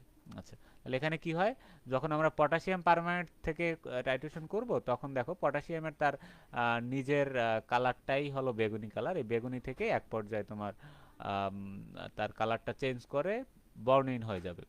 তারপরে অ্যাসিড ক্ষার টাইট্রেশন, অ্যাসিড ক্ষার টাইট্রেশনের মূলনীতি। তাহলে আমাদের এই বেসিক জিনিসগুলো জানতে হবে, অনেক ক্ষেত্রে এগুলো দিয়ে কিন্তু কোশ্চেন আসে। এই অধ্যায়ে যে কয়টা টাইট্রেশন আছে অ্যাসিড, সেগুলো ইম্পর্টেন্ট হলো অ্যাসিড ক্ষার, তোমার জারণ বিজারণটা সব থেকে বেশি, জারণ বিজারণ আর কমপ্লেক্সোমেট্রিক এই দুইটা সব থেকে বেশি ইম্পর্টেন্ট। তারপর অ্যাসিড ক্ষার এবং তোমার আরেকটা আছে পরিবাহিতা মাত্রিক টাইট্রেশন, এটা টানা 3বার বোর্ডে আসছে, এবং সাথে এখানে একটা বইতে গ্রাফ আছে, তোমরা ওই গ্রাফটাও এখান থেকে পড়ে ফেলবা, ঠিক আছে। এইটার সাথে গ্রাফটা লিখে রাখবা আর কি। এই, তাহলে আমি একটু সংক্ষেপে দেখাই দিচ্ছি, এখানে খুব সহজভাবেই আছে, তোমরা একবার পড়লেই জিনিসগুলো তোমাদের আয়ত্ত হয়ে যাবে, খুব সুন্দরভাবে সাজানো আছে। এই টাইট্রেশনে নিরপেক্ষকরণ বিক্রিয়া মানে নিউট্রালাইজেশন বিক্রিয়া, অ্যাসিড ক্ষার টাইট্রেশন হলো নিউট্রালাইজেশন বিক্রিয়া। এখানে তোমার H+ এবং OH- মিলিত হয় লবণ পানি উৎপন্ন করে। তাহলে পিএইচ নির্দেশকের মাধ্যমে সমাপ্তি নির্ণয় করা হয়, এভাবে আমরা সংক্ষেপে বলতে পারি। আচ্ছা, তাহলে নির্দিষ্ট ঘনমাত্রার অ্যাসিড ক্ষার দ্রবণ নেওয়া হয়, উপযুক্ত নির্দেশক যোগ করা হয়, এগুলোর ধাপ আমি সংক্ষেপে লিখছি, তুমি চাইলে এগুলো বর্ণনা আকারে লিখবা। বুড়ের থেকে ধীরে ধীরে অ্যাসিড বা ক্ষার যোগ করা হয়, নির্দেশকের রং পরিবর্তন হলে টাইট্রেশন বন্ধ করায় সমাপ্তি বিন্দু নির্ণয় করা হয়। এখানে একটু লিখতে পারো যে এন্ড পয়েন্ট নির্ণয় করা হয়, ঠিক আছে। এর থেকে সহজ মনে হয় না কোথাও আছে, এন্ড পয়েন্ট নির্ণয় করা হয়, এখান থেকে তোমরা খুব সহজে মানে জিনিসগুলো আত্মস্থ করতে পারবা। তারপর দেখো এগুলা জানা থাকলে তুমি প্র্যাকটিক্যালেও তুমি ভালো এগিয়ে থাকবে, এবং ভাইবার ক্ষেত্রে তোমাকে জিজ্ঞেস করলে তোমার দেখবা যে তুমি এগুলো সম্পর্কে ধারণাটা তোমার ক্লিয়ার থাকবে তখন। তাহলে দেখো HCl এবং সোডিয়াম হাইড্রোক্সাইড যদি আমরা অ্যাসিড ক্ষার নিয়ে টাইট্রেশন করি তখন এখানে একটা লবণ এবং এখানে পানি উৎপন্ন হবে, এটা একটা প্রশমন বিক্রিয়া, আমরা সবাই জানি। তাহলে নির্দেশকের বর্ণনাটা কি পরিবর্তন হবে, এখানে আমরা ফেনফথেনিল যদি নির্দেশক আকারে নেই তাহলে ফেনফথেনিলের কালার আগে থাকবে বর্ণহীন, এবং যখন ক্ষারীয় অবস্থা হবে তখন তার আকারটা গোলাপি কালার হয়ে যাবে, ঠিক আছে। আচ্ছা, তারপর যদি আমরা মিথাইল অরেঞ্জ নিয়ে করি সেক্ষেত্রে লাল থেকে ক্ষারীয় অবস্থায় হলো, যেটা আমরা একটু আগে দেখলাম যে অ্যাসিড ক্ষার নির্দেশক তত্ত্বে। আচ্ছা, আমরা অলরেডি আলোচনা করেছি এগুলো, আর ওই সেম জিনিস এখানে আছে। আচ্ছা, নির্দেশক তত্ত্ব বললে মূলত নির্দেশকের মূলনীতি এবং নির্দেশকের কালার পরিবর্তন। আর যদি বলে অ্যাসিড ক্ষার টাইট্রেশনের মূলনীতি তখন তুমি টাইট্রেশনটা কিভাবে হয় এটা তোমার একদম সংজ্ঞা সহ ধাপগুলো লিখতে হবে, 1 2 3। এখানে তো সংক্ষেপে লেখা আছে, তুমি চাইলে এগুলো 1 2 দিয়ে এরকম বিস্তারিত লিখতে পারো, ঠিক আছে। এটুক লিখলে হবে, কোনো সমস্যা নেই। তারপর দেখো উদাহরণ দিবা, অবশ্যই বিক্রিয়া দিবা, এবং সাথে বর্ণ পরিবর্তন কি হয় সেভাবে এরকম দেখাই দিবা। তাহলে খুব সুন্দরভাবে তোমার কোশ্চেনটা সাজানো হয়ে যাবে। তারপর দেখো জটিল মাত্রিক টাইট্রেশন, যেটা আমরা অলরেডি গত ক্লাসে দেখছি যে ইডিটিএ দ্বারা কিভাবে টাইট্রেশন করা হয়, কমপ্লেক্সোমেট্রিক টাইট্রেশন যেটাকে আমরা ইংরেজিতে বলি। তাহলে ধাতব আয়ন এবং লিগ্যান্ডের মধ্যে জটিল বা একটা জটিল যৌগ গঠিত হয়, সাধারণত ইডিটিএ ব্যবহার করা হয়, যা ক্যালসিয়াম ম্যাগনেসিয়ামের মতো ধাতব আয়নের সাথে স্থিতিশীল জটিল তৈরি করে। তাহলে ওরা তোমার ক্যালসিয়াম ম্যাগনেসিয়াম এরা ইডিটি এর সাথে যুক্ত হয়, একটা তোমার জটিল যৌগ খুব সহজে তৈরি করতে পারে। ফলে তোমার এদের মাধ্যমে আমরা কি করতে পারি, এই যে ইডিটিএ টাইট্রেশন গুলা, মানে এই আয়নের তোমার তুমি ঘনমাত্রা বের করতে চাইলে তখন সেক্ষেত্রে আমরা ইডিটিএ নিয়ে টাইট্রেশন গুলো করতে পারি, তাহলে আমাদের জিনিসটা সুন্দর। তাহলে ধাপসমূহ কি দেখো, খুব সংক্ষেপে লেখা আছে। ধাতব আয়নযুক্ত দ্রবণ নিতে হবে, তারপর পিএইচ তোমার বাফার দ্রবণ পিএইচ 10 হতে হবে মোটামুটি। ধাতব নির্দেশক যোগ করতে হবে, ইডিটিএ দ্রবণ ধীরে ধীরে যোগ করতে হবে এবং রং পরিবর্তনের মাধ্যমে সমাপ্তি। এগুলাই তোমাদের বইতে বিভিন্নভাবে অনেক রচনা আকারে বড় করে দেখবা যে লেখা আছে। তাহলে আমার পরামর্শ থাকবে তুমি এখান থেকে আগে বেসিক জিনিসটা জানবা, সারমর্মটা জানবা, তারপর তুমি ওখানে বইতে রিডিং একবার পড়লেই তোমার ভিতরে তোমার মাথায় এই কনসেপ্টটা সেট হয়ে যাবে যে এখানে কি কি হচ্ছে আসলে জিনিসটা। তাহলে কমপ্লেক্সিমেট্রিক কি, এখানে একটা ধাতু থাকবে আর লিগ্যান্ড থাকবে, এখানে ওদের ভিতরে একটা কি হবে তোমার, একটা স্থিতিশীল জটিল যৌগ তৈরি হবে। মূলত এখানে ইডিটিএ ব্যবহার করা হয়, ইডিটিএ বা ডাইসোডিয়াম ইডিটিএ ব্যবহার করা হয়। তাহলে ধাপগুলো কি, প্রথমে ধাতব আয়নযুক্ত একটা দ্রবণ, যে দ্রবণে তোমার ক্যালসিয়াম ম্যাগনেসিয়াম বা এই রকম ধাতু মানে মিক্সার আকারে থাকবে, গলানো থাকবে, বা আমরা দ্রবীভূত করে নিব এদেরকে। তারপর একটা বাফার দ্রবণের সাথে যোগ করতে হবে, মানে এটাকে ব্যালেন্স করার জন্য। তারপর ধাতব নির্দেশক, এখন ইন্ডিকেটর যোগ করতে হবে, ইন্ডিকেটরটা আলাদা। ধাতব নির্দেশক, যে ধাতুর জন্য যে নির্দেশকটা দরকার সেটা, এই যে এরিওক্রোম ব্ল্যাকটি, এটা হলো একটা ধাতব নির্দেশক। আচ্ছা, এই যে এখানে লাল থেকে নীল হয়ে যায় কালারটা। মূলত আজকে এগুলো অ্যাড করার একটাই কারণ, যাতে তোমাদের সারমর্মগুলো তুমি একসাথে পাও, এবং এগুলো পড়লে তারপর তুমি বইয়ের যে বিস্তারিত লেখা আছে ওটা দেখলেই তোমার হয়ে যাচ্ছে। তাহলে এইটা আগে পড়ে তারপর তুমি বিস্তারিতটা পড়বে, তাহলে ভালো হবে। আচ্ছা, তাহলে এখানে কালারগুলো একসাথে দেওয়া আছে, যে কালার এরকম ব্ল্যাকটিটা এখানে লাল থেকে নীল হলে আমরা এটার মানে মানে এন পয়েন্টটা বুঝতে পারবো, ঠিক আছে, যে কীভাবে। এবং এখানে একটা বিক্রিয়া দেওয়া আছে যে ক্যালসিয়ামের সাথে ইডিটিএ, ইডিটিএর তো আমরা এটাকে এভাবে লিখতে পারি যে Y4-, গত ক্লাসে দেখেছিলাম ক্যালসিয়াম 2+ ইডিটিএ। তাহলে এখানে যুক্ত হলে এখানে তোমার, আমি হিসাবটা তোমাদের বলছিলাম যে চার্জটাকে আমরা জাস্ট এখানে হিসাব করব, তাহলে 2-4 এখানে হবে তোমার -2। তাহলে এই যে দেখো এখানে -2 যখন ক্যালসিয়াম ইডিটিএ জটিল যৌগটা গঠন করবে, ঠিক আছে। এই হলো এখানের মেইন সারমর্ম। আচ্ছা, তারপর এখানে আমাদের পরিবাহী মাত্রিকটা, যেটা তোমরা বইতে আছে তোমাদের, ওখান থেকে তোমরা পড়বা, কিন্তু এখান থেকে আমি জাস্ট তোমাদের বেসিকটা ধরিয়ে দিচ্ছি। এই টাইট্রেশনে দ্রবণের আয়নীয় পরিবাহিতা পরিবর্তন, আয়নের বলতে পারো, এবং এটি পরিবাহিতা মিটার দ্বারা পরিমাপ করা হয়। তাহলে এটা একটা মিটার থাকে পরিবাহিতা পরিমাপ করার, কন্ডাক্টোমেট্রিক টাইট্রেশন বলা হয় এটাকে। তাহলে পরিবাহিতা পরিবর্তনে একটা গ্রাফ ব্যবহার করে তোমার সমাপ্তি বিন্দু, এখানে একটা গ্রাফ এঁকে আমরা পরিবাহিতাটা কখন বাড়তেছে কখন কমতেছে কখন বাড়তেছে এভাবে করে আমরা গ্রাফ এঁকে এটা আমরা সমাপ্তি বিন্দুটা নির্ণয় করতে পারি। তাহলে এইটা হলো পরিবাহিতা মাত্রিক টাইট্রেশন। দ্রবণের আয়নের পরিবাহিতা, আয়ন লিখবা, আয়নীয় লেখলেও হয়। আপসমূহ কি, টাইট্রেশন কোষে পরীক্ষাযোগ্য দ্রবণ রাখা হয়, ঠিক আছে। টাইট্রেশন যে জিনিসটা এখানে পরীক্ষাযোগ্য, যেটা আমরা টেস্ট করব সেটাকে তোমার ওখানে রাখা হবে। পরিবাহিতা মিটারটা, এটা আমি নিজেও করেছি ল্যাবরেটরিতে, হাতে মিটার নিয়ে মানে মানে তোমার এটা করেছিলাম। কন্ডাক্টোমেট্রি মিটার আছে, দুইটা প্রান্ত থাকে, ওইটা আবার তোমার দ্রবণে ডুবাই রাখতে হয়।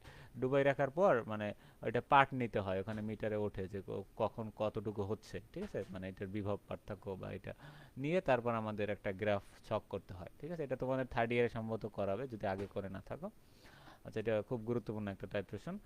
তাহলে পরিবাহিতা মিটার সংযুক্ত করা হয় এবং বুরের থেকে ধীরে ধীরে টাইট্রেন বা টাইট্রেশন দ্রবণ যোগ করা হয়, ঠিক আছে। এগুলো সবই প্র্যাকটিক্যাল কাজ আসলে, এগুলো এই জন্য পড়লে একটু আমাদের কাছে কঠিন মনে হয়, কিন্তু যখন এই জিনিসগুলো আমরা ধাপে ধাপে দেখব তখন তুমি এই জিনিসগুলো আরো সহজে বুঝতে পারবে। অথবা তুমি বিভিন্ন ইউটিউবে বিভিন্ন সার্চ দিলেই তুমি এটা কন্ডাক্টোমেট্রিক টাইট্রেশন, তারপর রেডক্স টাইট্রেশন ইংরেজি লিখে সার্চ দিবা, তাহলেই দেখবা যে ওখানে প্র্যাকটিক্যালি করে দেখানো হচ্ছে, এবং তোমাদের ক্লাসেও দেখানোর কথা, এগুলো দেখাবে তোমাদের স্যাররা অবশ্যই।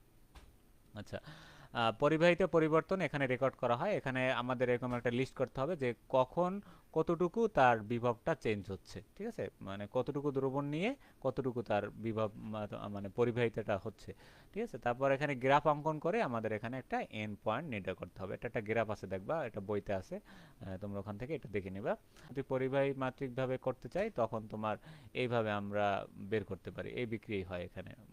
তারপর HCl এর কারণে পরিবাহিতা বেশি থাকে এবং সোডিয়াম হাইড্রোক্সাইড যোগ করার সাথে সাথে আয়নীয় পরিবাহিতা কমে যায়। আচ্ছা, সমাপ্তি বিন্দুতে পরিবাহিতা একদম কমে যায়, ঠিক আছে, একদম ধীরে ধীরে ধীরে ধীরে, এটা একটা গ্রাফ আছে, ধীরে ধীরে ধীরে ধীরে একদম এন্ড পয়েন্টে একদম কমে যায়।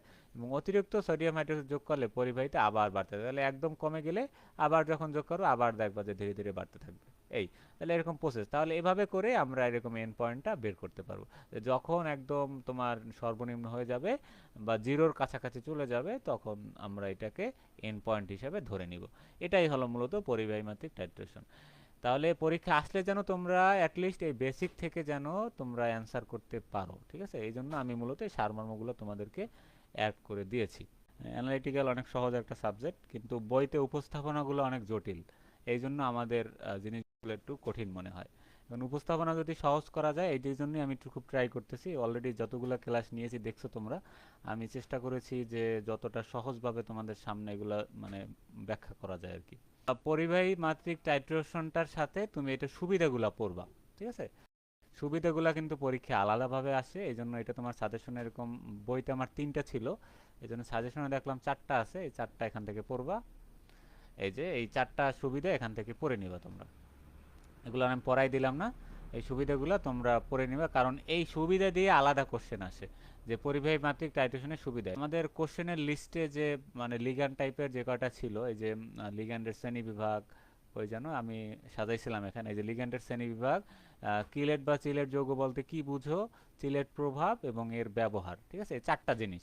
একটা হলো এটা কি, লিগ্যান্ডটা কি, এর শ্রেণীবিভাগ, এটা আমি অলরেডি দেখাইছি।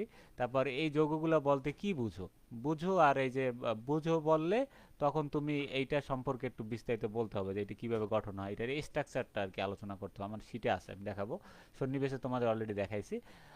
তারপর এই ক্লাসটা করলে আরও কিছু কনফিউশন ক্লিয়ার হয়ে যাবে আশা করি।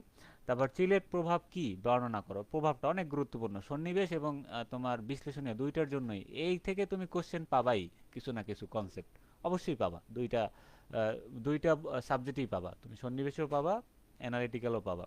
তারপর এর ব্যবহার পড়তে হবে, এবং কিলেট আর চিলেট একই জিনিস, আমি বলছিলাম তোমাদের কিলেট আর চিলেট একই জিনিস, তাহলে এদের ব্যবহার অথবা প্রয়োগ মানে কিসে কিসে আমরা জিনিসটা অ্যাপ্লাই করতে পারি। আচ্ছা, শ্রেণী বিভাগ আমি অলরেডি তোমাদের দেখাইছি বই থেকে, তাহলে ওখান থেকেই তোমরা পড়বা, চাইলে তোমরা আমার শীট থেকেও পড়তে পারো।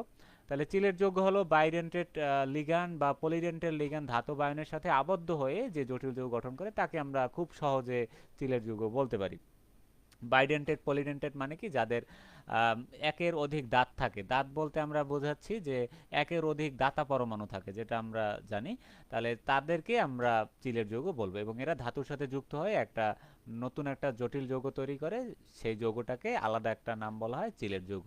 এদেরকে আলাদা করার কারণই হলো এরা স্বাভাবিক যে জটিল যৌগগুলো আছে এদের থেকে এরা একটু বেশি স্টেবল, ঠিক আছে, সুস্থিত, এই জন্য মূলত এদেরকে আলাদাভাবেই একটা ক্লাসিফিকেশন করা হয়েছে, এবং এটা খুবই গুরুত্বপূর্ণ। টাইট্রেশন বলো, যে কোনো মেথড বলো, এই জিনিসগুলো দেখতেছি আমরা যে অনেক কাজে লাগতেছে।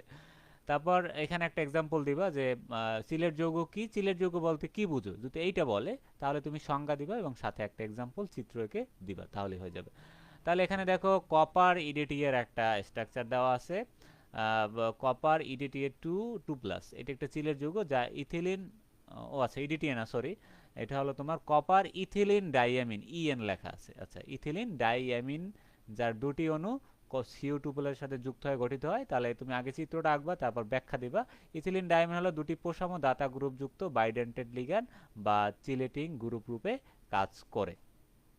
তাহলে এখানে দেখো প্রত্যেকটা, এইটা হলো একটা ইএন, এইটা হলো একটা ইএন, এইটা কিন্তু এভাবেও লেখা যায়। তুমি যদি দেখো পরীক্ষা হাতে সময় নাই, এত কিছু আমি আঁকতে পারতাছি না, তখন শুধু তুমি এইভাবে করবে, এঁকে দিবা। আমি তোমাদেরকে একটা শর্ট টেকনিক শিখাচ্ছি, এটা বই তো আছে অনেক বইতে। এখানে একটা ইএন দিয়ে আসবা, এখানে একটা ইএন দিয়ে আসবা, এটা সেম বা, আচ্ছা তাহলে এভাবে করে আঁকে দিলেও হবে। তাহলে আগে আগে একটু তার বলাটা দেখাবা, সন্নিবেশ স্পয়টা এরকম ডট ডট ডট দিয়ে দেখাবা। তারপরে এই যে দুইটা দাগ দিছে, দাগ দেওয়া মানে কি, দাগ দেওয়া মানে এখানে একটা ইথিলিন ডাইমিন আছে, দুইটা তার পা দিয়া বা দুইটা তার দাঁত দিয়ে এটাকে এটার সাথে আবদ্ধ হয়েছে বা আমরা যেভাবে মনে রাখছিলাম যে কাঁকড়ার দুইটা পায়ের মতো এরকম আটকে ধরে, ঠিক আছে, ধাতুটাকে, তাহলে সেরকম এখানে আটকে ধরছে। তারপর এখানে তোমার দুইটা এখানে দাতা পরমাণু, প্রশাম্য দাতা নাইট্রোজেন পরমাণু এর সাথে যুক্ত। তারপর আরেকটা ইথিলিন ডায়ামিন এই সাথে যুক্ত হয়েছে, এই যে এইটা আমরা এখানে টান দিয়ে ইথিলিন ডায়ামিন লিখতে পারি সংক্ষেপে।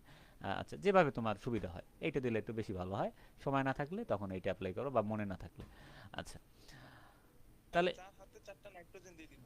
হ্যাঁ, 4 হাতে 4টা নাইট্রোজেন দিবা, ঠিক আছে।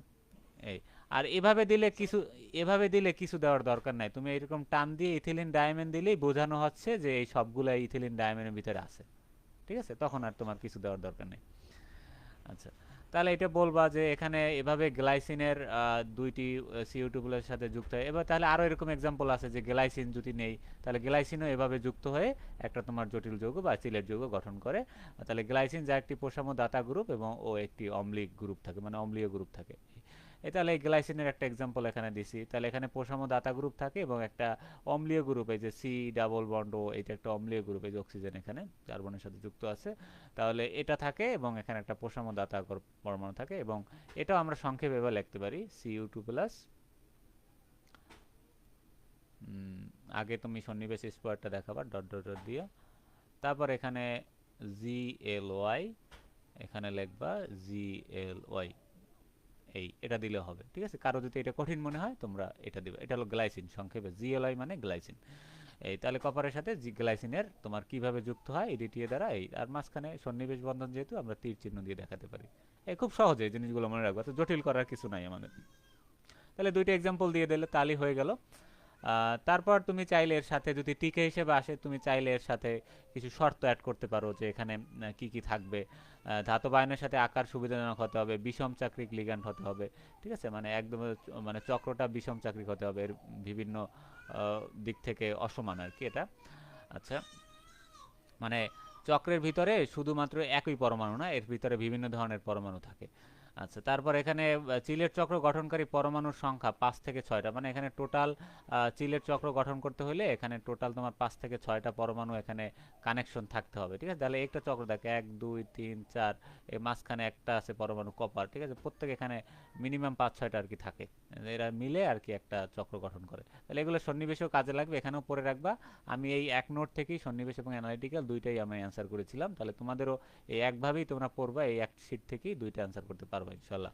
তাহলে দেখি এরা, তারপর এদের কিছু বৈশিষ্ট্য তুমি এটাও পড়ে রাখবা, যেভাবে পরীক্ষা আসে যেভাবে সুবিধা হয়, যদি টিকে আসে যা দিতে পারো প্রয়োগ দিবা কিছু, বৈশিষ্ট্য দেবা কিছু, গঠন দেখাবা, চিত্র সহ সংজ্ঞা দিবে। 4টা জিনিস দিলেই এনাফ, এর বেশি দরকার নেই। তাহলে এরা সুস্থিত, নিম্ন গলনাঙ্ক বিশিষ্ট, সহজে জৈব দ্রাবকে দ্রবণীয়, সমযোজী সন্নিবেশ, উভয় বন্ধন দ্বারা আবদ্ধ হতে পারে, মানে চিলের যৌগের বৈশিষ্ট্য। বিয়োজনের জন্য উচ্চ শক্তি দরকার হয়, এদের উপর জটিল যৌগের স্থিতিশীলতা নির্ভর করে। এরকম আরও আছে, এখানে অনেকগুলো আছে, তোমার যে কটা যেটা সুবিধা মনে হয় যে কোনো 5টা মনে রাখলেই হবে, চাইলে আরও বেশি পড়ে রাখতে পারো। অনুরূপ জটিল যৌগ অপেক্ষা অধিক সুস্থিত হয়, এই প্রভাবকে চিলে। আচ্ছা, এখন চিলের যৌগসমূহ, এদের যে অনুরূপ জটিল যৌগ আছে, অনুরূপ জটিল যৌগ বলতে ধরো কপারের সাথে এখানে গ্লাইসিন যুক্ত না হয়, যদি অন্য একটা লিগ্যান্ড যুক্ত হতো, ধরো যে কোনো একটা আমি ধরে নিলাম, ধরো কপারের সাথে সায়ানো লিগ্যান্ড বা অন্য লিগ্যান্ড আছে, সেটাও দুইটা আছে এখানে, মানে চিলিটিং লিগ্যান্ড না, এটা একটা ন্যাচারাল স্বাভাবিক লিগ্যান্ড। এই জন্য এইটার সাথে এইটার যে মানে যৌগটা তৈরি করবে, এটার থেকে এইটার সুস্থিতি অনেক বেশি গুণ থাকবে। দেখো এখানেও দুইটা লিগ্যান্ড ছিল, এখানেও দুইটা লিগ্যান্ড আছে, কিন্তু যেহেতু এখানে একটা চিলিটিং লিগ্যান্ড আছে, সেহেতু এইটার সুস্থিতি বেশি হবে। এই জন্য স্বাভাবিক ধাতব জটিল যৌগের থেকে বা স্বাভাবিক জটিল যৌগ অপেক্ষা তোমার চিলের যৌগগুলা অধিক সুস্থিত হয়। এইটা কি মূলত বলা হয় চিলেট প্রভাব। এটা হলো খুব সংজ্ঞা, এক মার্কে আসলে। চিলেট লিগ্যান্ড এবং কেন্দ্রীয় ধাতব পরমাণুর সাথে সন্নিবেশ বন্ধনের মাধ্যমে চিলেট গঠিত হয়। মেইন হলো বেসিক জিনিসটা বুঝলে তুমি বৈশিষ্ট্য এমনিতেই তুমি বুঝে লিখতে পারবা। শ্রেণী বিভাগ আমি বই থেকে তোমাদের অলরেডি দেখিয়েছি, তাহলে এখান থেকে আর দেখাবো না, তোমরা পড়ে নিবা এখানে যেরকম আছে, বা বই থেকে যেটা তোমার সহজ মনে হয়। দ্বিদন্তি প্রত্যেকটার সাথে একটা করে এক্সাম্পল দিবা বই থেকে, এখানে এক্সাম্পলগুলো নাই, তোমরা বই থেকে দিবা, একটা করে অ্যাড করবা। চতুর্দন্তি, স্বরদন্তি, আমি তোমাদের একটা এক্সাম্পল এটার সাথে অ্যাড করে দিব, ওইটা তুমি অ্যাড করে দিবা। ইডিডিএ সম্ভবত, ইডি ইডিডিএ। স্বরদন্তি যেটা, এটা সবথেকে গুরুত্বপূর্ণ, এটা হলো তোমার ইডিটিএ, ঠিক আছে। এটা ইডিটিএ মানে এই যে এটা, এবং যে ইডিটিএ নিয়ে আমরা এতদিন আলোচনা করেছি, সেই ইডিটি হলো এই যে স্বরদন্তি লিগ্যান্ড। আচ্ছা, এই ইডিটিএর এখন আমাদের একটু তুমি চাইলে ইডিটিএ নিয়ে এখন যে আলাদা কোশ্চেন আসে, সেক্ষেত্রেও তোমার এই টার্মটা লাগবে, মানে ইডিটি একটি চিলের যৌগ ব্যাখ্যা করো, বা ইডিটি একটি জটিল কমপ্লেক্স যৌগ। অনেকভাবে কোশ্চেনটা আসতে পারে, যখনই ইডিটি রিলেটেড কোনো টার্ম আসবে তুমি চাইলে এই যে এই এক শিট থেকেই তুমি এটা ব্যাখ্যা করতে পারবে। এই ঠিক আছে, তাহলে এই মানে এখানে যে কয়টা পেজ অ্যাড করছে এগুলো খুবই গুরুত্বপূর্ণ তোমাদের জন্য। তাহলে ইডিটি এর ভিতরে কি কি থাকে এগুলো এখানে বলবা। যে এখানে লিগ্যান্ডকে আমরা ইডিটিএ 4- বা Y4- দ্বারা প্রকাশ করতে পারি। অণুতে দুইটা নাইট্রোজেন থাকে, প্রত্যেকে একটি নিঃসঙ্গ ইলেকট্রন জোড় থাকে, এবং দুইটি অক্সিজেন থাকে, প্রত্যেকে দুইটি করে নিঃসঙ্গ ইলেকট্রন জোড় থাকে। তাহলে নাইট্রোজেনের সাথে থাকে এক জোড়া নিঃসঙ্গ ইলেকট্রন জোড়, জোড় বিশিষ্ট, প্রত্যেকে একটি নিঃসঙ্গ ইলেকট্রন, একটি নিঃসঙ্গ ইলেকট্রন জোড় বলতে এক জোড়া, আর দুইটি করে নিঃসঙ্গ ইলেকট্রন মানে দুই জোড়া, মানে অক্সিজেনের সাথে দুই জোড়া আছে নিঃসঙ্গ ইলেকট্রন জোড় আছে।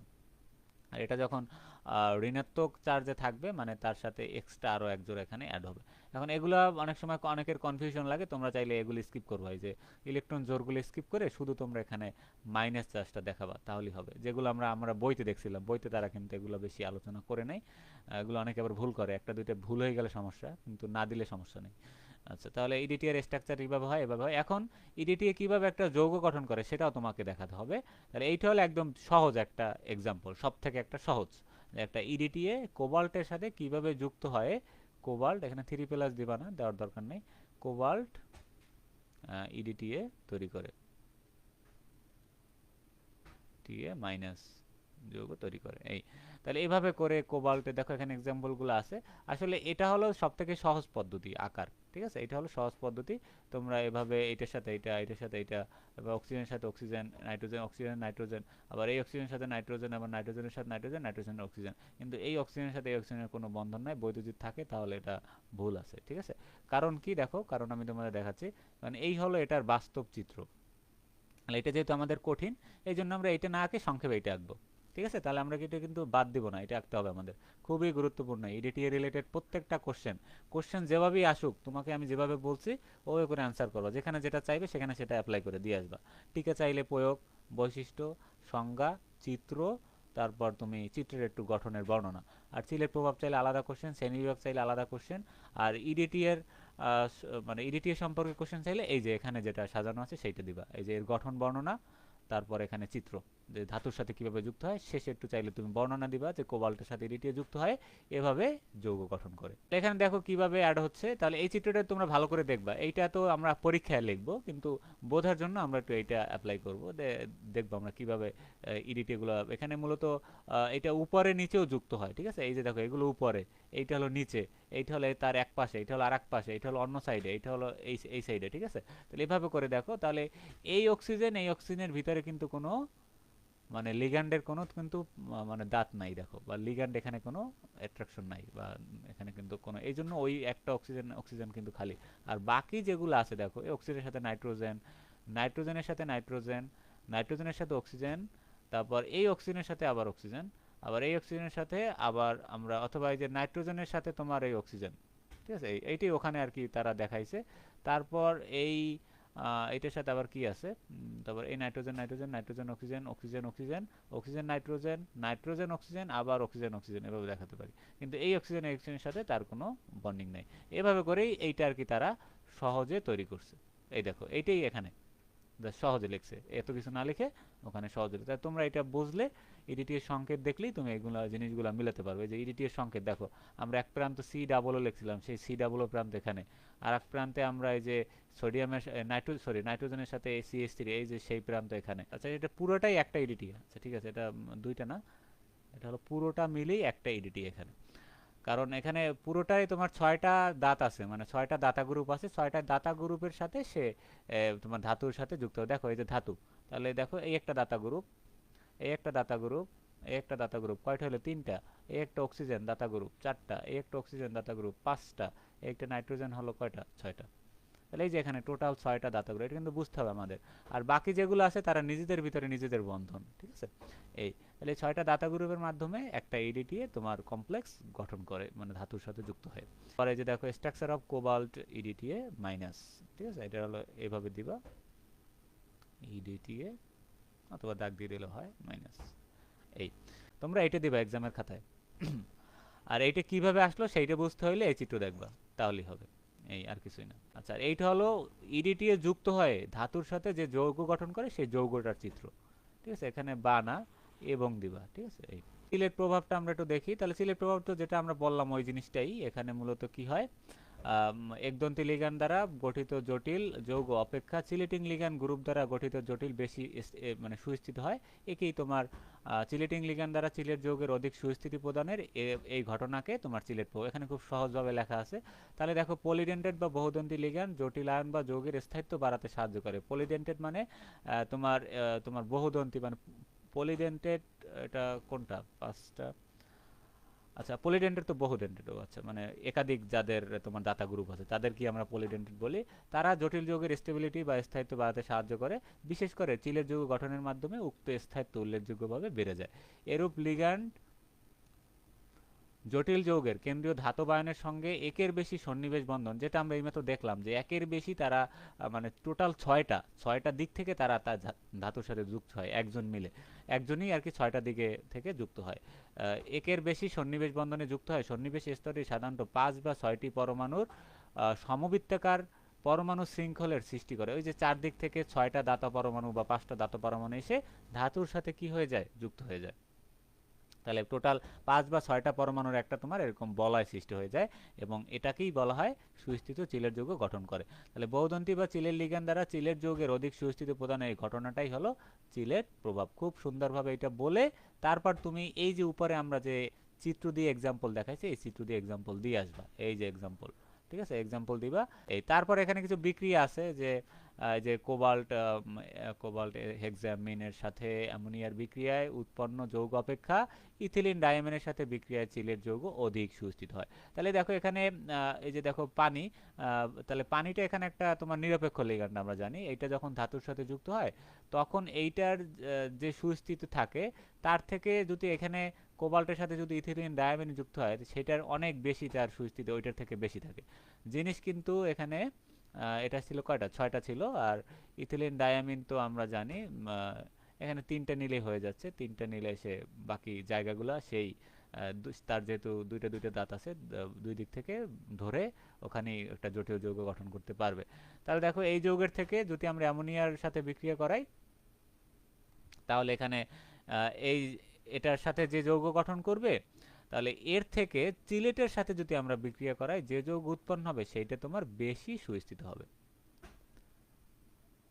তাহলে মেইন কথা হলো আমরা এখানে একটা যে কোনো একটা এক্সাম্পল নিয়ে তার সাথে অ্যামোনিয়ার বিক্রিয়া ঘটাই দেখাবো একবার। অ্যামোনিয়ার লিগ্যান্ডের থেকে তোমার ইথিলিন ডাইমিন লিগ্যান্ড যখন যুক্ত হয় কোবাল্টের সাথে, যুক্ত হয়ে যে যৌগ গঠন করে সেই যৌগের সুস্থিতি অনেক বেশি হয়।